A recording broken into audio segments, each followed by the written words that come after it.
Hello, everyone. Happy holidays to you. Sports Snippets, Dennis Sullivan. It is early in the day, Tuesday, the 24th of December, here to talk about last night's thrilling Miami Heat victory by a score of 107 to 104 over those very pesky Utah Jazz, who were just fighting, scrapping, and clawing from beginning to end.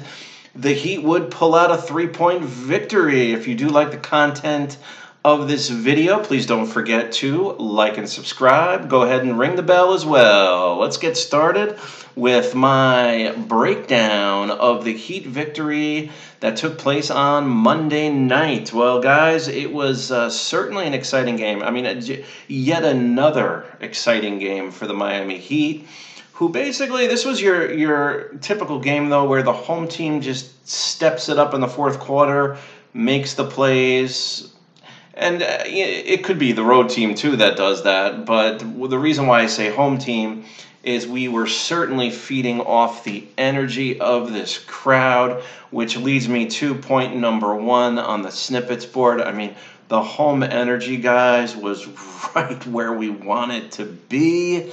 The Heat are now 13-1 at home, which technically gives them the best home record in the NBA. Now, I know there's at least one or two, I believe, that are right there, at least a couple there with one loss. They just haven't accumulated quite as many wins yet as the Heat. So I believe we have a 12-1, maybe even a couple of those, an 11-1, something like that. So, but technically speaking, the Heat do have the best record as it stands right now, or at least at the time of that victory. But to increase their record at home to 13-1. Overall, to a very respectable 22 wins and 8 losses. Plenty of energy, plenty going on. I thought I was watching like a second round playoff game or something like that. It was very, very entertaining. Leading me really specifically to point number two on the snippets board, which are the two main, if we break down that energy, I'm going to have to say the two main pieces of energy in this particular game were Bam Adebayo and Tyler Herro. And I mean, for different reasons, they really came through for the Heat on this day, and every ounce of effort that they provided us was certainly needed, because the Jazz just would not go away. I mean, this team would not go away. When it comes to Bam Adebayo, really his activity around the glass, his follow-ups. I mean, he followed up on a 2 in the fourth quarter, put-back type of efforts. Tremendous, got the crowd going.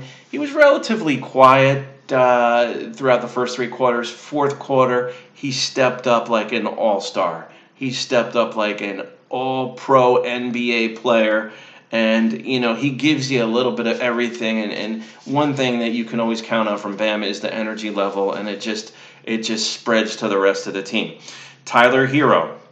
We're seeing a little bit different, especially on Monday night. We're seeing a little bit of a different game from him. We're getting now more of an all-around, almost scoring mentality via not just the three and the perimeter game. We're seeing more driving to the basket, more of just Tyler Herro the scorer instead of Tyler Herro the shooter. Now, don't get me wrong, I'll take either one. I'll take the catch and shoot version of Tyler Herro, but now we're getting kind of this mixture of both. And Herro was tremendous, and he was a big part of why we pulled that game out by 3 points in defeating the Utah Jazz. Let's get into a little bit of a breakdown, guys, as far as how the segment that I always like, that is the productivity segment, and how this game went and who exactly produced what and all those other things. Because the game really, as a matter of fact, this particular game did, in just a moment, I will point out something to you actually when we get into point number 3 in just a moment. But for the Heat, they were once again led by Jimmy Butler with 20 points. You know, he was his regular self. He was involving his teammates. He had 8 rebounds, and he had his regular couple of steals. You can always count on a couple of steals from Jimmy Butler. He had 2 steals. Bam, as we just mentioned, a tremendous all-around game with 18 points, 12 rebounds, 6 assists, 3 steals, and 3 blocks. 18, 12, and 6, 3 steals, 3 blocks. That was worthy of a second mention, guys. That's a tremendous all-around game. Meyers Leonard gets a double-double in the books with a double-double, 11 points, 10 rebounds. And here's the stat that I really like. He played 21 minutes. Let's keep Meyers in that 20 to 25-minute range. You know, I'll take 20 to 22. You know, for a while we were seeing him with, like, what was that? A couple of weeks ago, we're seeing him in a few games, 14 minutes played. What was that all about? And that happened a few times. Let's keep Meyers in the low 20s. I'll be more than happy. If we want to go a little higher, that's fine with me. Like to see that. Kendrick Nunn, the rookie, he's had a tremendous season. Really good season from Kendrick Nunn. This not one of his better games. He did finish with 10 points on only 5 of 15 from the field. So we did have a few players that, in terms of percentage of shots made, probably not one of their greater games, but still, Kendrick Nunn, I mean, just having him out there contributing some points, which he did score double figures, he had 10, is always a tremendous help to the team. Duncan Robinson was quiet. 5 points, 4 rebounds.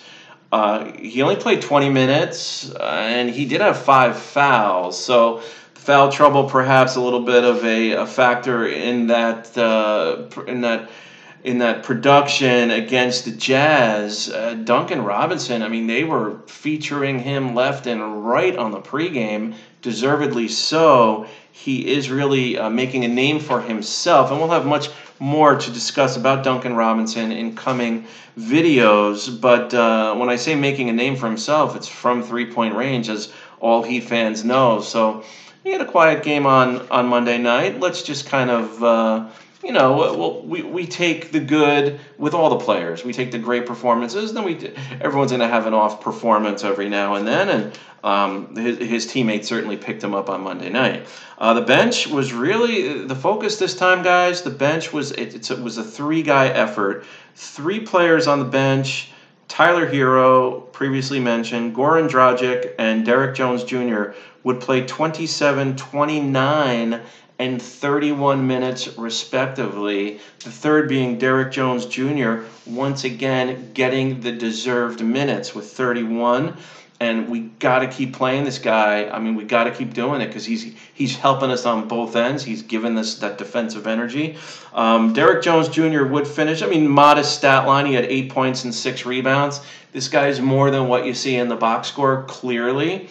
And I'm real happy to see Derek Jones getting the time. We need that. And Coach Spoelstra, I mean, he's a master at recognizing that and mixing and matching lineups. The previously mentioned Herro, his tally was 17 points in the game.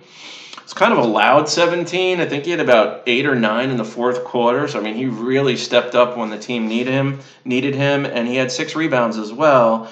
Goran Dragic off the bench. Again, it's so great to see him healthy again, playing 15 points and 6 rebounds.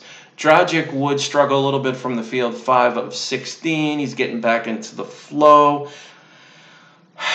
Really didn't enjoy we can't expect perfection all the time, guys, but the attempt, the James Harden-esque attempt to draw the foul on the 3, let's kind of tone that down a little. I mean, if he wants to do that every now and then, okay. But let's leave that for guys like James Harden, who scores almost 40 points a game. So that was a little bit of an eyebrow raiser, shall we say? My eyebrow basically would go up when I saw that shot. Okay, for the Jazz guys who fall to 18 and 12, very respectable record still, even with the loss. Joe Ingles was tremendous. He would score a season-high 27 points for the Jazz and would connect on 7 three-pointers. He would basically keep them in the game with his scoring, with his shooting. His perimeter game was on. He was just hitting his shots, guys. Joe Ingles, great effort for him. Bojan Bogdanovic, the very well-rounded player. I see this guy, he gives them a little bit of everything. I like Bogdanovic as a player, I really do. He would score 19 points for the Jazz. Rudy Gobert, guys, the big man for the Jazz, and we'll cover this in just a moment, but yet another big guy just kind of tearing up the Heat inside. I mean, the scoring was one thing. I mean, he had 18 points on 9 of 11 shooting, but it was the 20 rebounds and the 5 blocks. So, I mean, he was doing basically his best Anthony Davis impersonation and pretty much succeeded. I mean, Rudy Gobert's good, though. I mean, you know, he's a good player. He's a good NBA center. He was a major factor in this game. Where we really succeeded was the defensive effort. As far as our defensive effort, Donovan Mitchell, who's a big-time scorer for the Utah Jazz, we held him to 13 points, and Tyler Herro was credited with some good defense and one very nice defensive play on Donovan Mitchell. He would finish with 13 points. He did help his team with 7 assists. He also would have 3 steals, but holding him in check was certainly a key to this game. Let's go. Now, we basically covered point number 3 for the Heat when I did review the breakdown of exactly what happened in terms of the productivity goes. Big 3. So really, Coach Spoelstra went with the big 3 off the bench: Herro, Dragic, Derrick Jones Jr., and that was pretty much it. Kelly Olynyk played like 7 minutes. Really not sure what the story is there, other than there's really only so many minutes to go around. Of course, I'd be shocked if we see many more 10-minute, 7-minute games as far as playing time goes for Kelly Olynyk moving forward, but he had 3 guys playing very well off the bench, did Coach Spoelstra, so he certainly stuck with them. And the bench big 3 again, really, of Herro, Dragic, Derrick Jones Jr. was tremendous and really was a difference in this game. If we go to point number 4, yes, that's the Gobert factor, the top big men versus the Heat.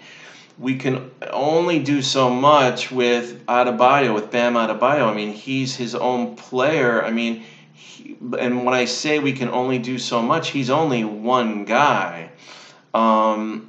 We need more help down low. I mean, we've discussed that already. So this is not really quality. This is not a quality issue. This is a quantity issue. And we need to literally just keep playing big guys and rotating them in my humble opinion, to slow down the better big men in this league, because we're not doing that. I mean, we're not even coming close to doing that. And I think Monday night was yet another example of just that. You know, Bam is playing great this year. Meyers Leonard, you know, is a nice help down low. Olynyk can certainly be very effective inside, but we just need a little more, guys. We need a little more. Someone come in 12, 15 minutes, get in there, you know, with some energy, and just help us slow down the better big men in this league. Other than that, guys, I did notice a few side notes here.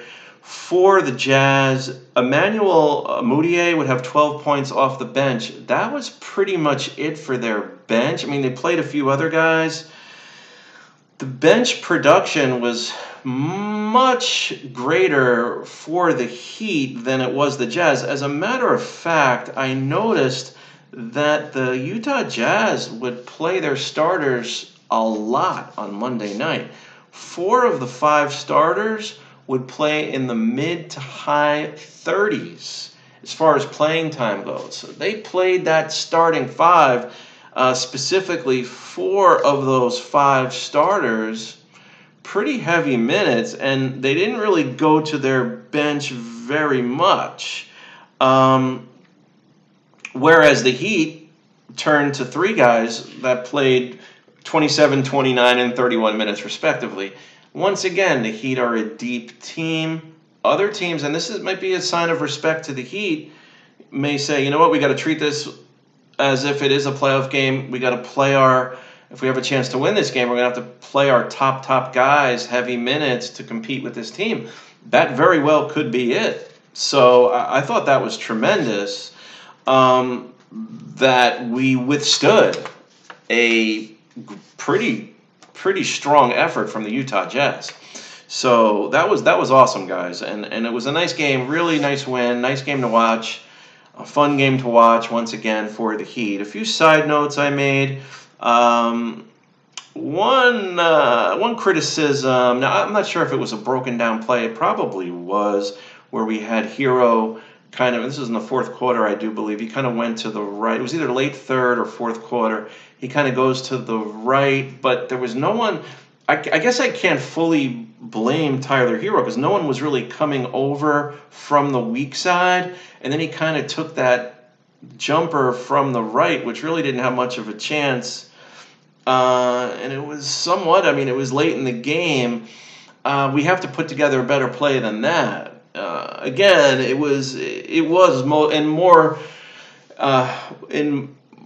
than likely it was a broken play, but it just didn't quite work out well at all. So it was. I mean, the ball hit the rim. I mean, it wasn't anything like it was an air ball or anything like that. But so yeah, there were a few times down on offense where the Heat certainly could have come up with a better possession. All right. So and again, we can't expect perfection. We're 30 games into the season. We should be ecstatic that the Heat are 22-8.